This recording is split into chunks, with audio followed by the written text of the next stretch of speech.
আসসালামু আলাইকুম, সবাই কেমন আছেন? আশা করি যে যেখানে আছেন খুব ভালো আছেন। আজকে আমাদের ইফতারের কোনো প্ল্যানই ছিল না, কারণ শারীরিক অবস্থা একটুও ভালো না। তো চিন্তা করেছি আজকে একটু মানে কোনো ইফতারি বানাবো না, যা আছে তাই খেয়ে নেব।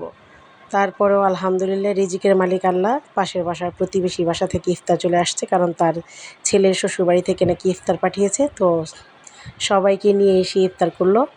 আর আমার ছোটো যা ভর্তা বানিয়েছে, খুদের ভাত রান্না করেছে, আর আমি শুধুই শরবত বানিয়েছি। আর চাহাত মামুনি পাস্তা রান্না করেছে। যেহেতু আমার শরীরটা ভালো না, তো মামুনি নিজেই পাস্তাটা রান্না করলো আর চিলি চিকেন রান্না করেছে। আর আমি এখানে শুধু লাচ্ছি বানিয়েছি আর শরবত বানিয়েছি, কোনো কাজ করিনি আজকে।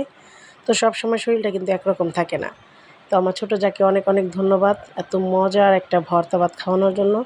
বিশ্বাস করেন ইফতারের পর, মানে আজানের পরে শরবতটা খাওয়ার পর যখন ভর্তা ভাতটা খেলাম, এত ভালো লেগেছে আমার কাছে। একটু একটু জ্বর ছিল শরীরে, হয়তো বা তাই ঝাল খেতে খুবই ভালো লেগেছে।